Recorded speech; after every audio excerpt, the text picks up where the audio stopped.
So IndusInd bank கிட்டத்தட்ட 27% ஒரே நாளில் ட்ராப் ஆயிருக்கு. ஸோ என்ன நடந்திருக்கு, ஒரே நாளில் புக் வேல்யூக்கு கீழே இந்த ஸ்டாக்கு வந்திருக்கு. ஸோ கிட்டத்தட்ட புக் வேல்யூவே 800 எபோ இருக்கு. பட் ஸ்டாக்கு இப்போ ட்ரேடிங் ஆகிட்டு இருக்கிற வேல்யூ 600 எபோல ட்ரேட் ஆகிட்டு இருக்கு.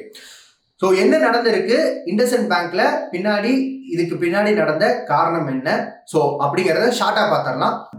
ஸோ என்ன நடந்திருக்கு இண்டஸ்இண்ட் பேங்க்ல பேக் எண்ட்ல, ஆக்சுவலா ஒரு டெரிவேட்டிவ் அக்கௌண்ட்ஸ், ஸோ டெரிவேட்டிவ் அக்கௌண்ட்ஸ்ல ஒரு டிஸ்கிரிபன்சி ஐடென்டிஃபை பண்ணியிருக்காங்க.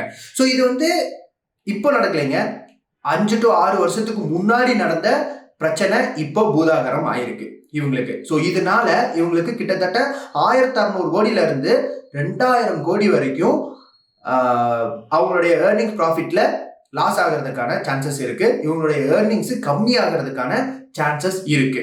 ஸோ இது எப்படி 5-6 வருஷத்துக்கு அப்புறம் வெளிச்சத்துக்கு வந்துருச்சு அப்படின்னு கேட்டீங்கன்னா, ஆர்பிஐ 2023 ஒரு சில கைட்லைன்ஸ் சேஞ்சஸ் பண்றாங்க. இந்த ரிப்போர்ட் மூலியமா இந்த பிரச்சனை வெடிச்சிருக்குங்க.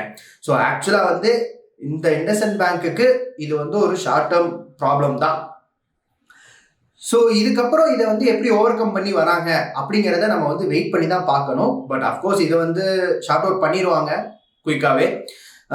இது மட்டும் இல்லாமல் நம்ம சிஇஓ, ஸோ சிஇஓவும் சேஞ்ச் ஓவர் ஆகுறாரு. ஸோ ஆக்சுவலாக எக்ஸ்டென்ஷன் கேட்டிருந்தாங்க, 3 இயர்ஸ்க்கு எக்ஸ்டென்ஷன் கேட்டிருந்தாங்க.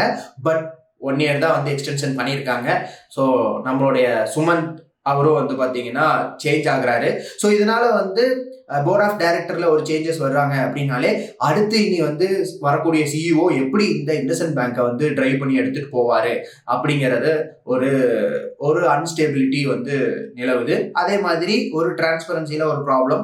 ஸோ இதுல எப்படி இதை ஓவர் கம் பண்ணி வராங்க அப்படிங்கிறத வெயிட் பண்ணி தான் நம்ம பார்க்கணும். ஸோ புக் வேல்யூக்கு கீழே வந்துருச்சு, உடனே வாங்கிடலாமா அப்படின்னு கேட்டீங்கன்னா, இதனுடைய மற்ற ஃபண்டமெண்டல்ஸையும் நீங்க தெரிஞ்சுக்கிட்டு அதுக்கப்புறம் ஒரு செபி ரெஜிஸ்டர் அட்வைஸ் எடுத்து நீங்கள் அட்வைஸ் கேட்டுட்டு அதுக்கப்புறம் நீங்கள் கன்சிடர் பண்ணுறது அட்வைசபிள்.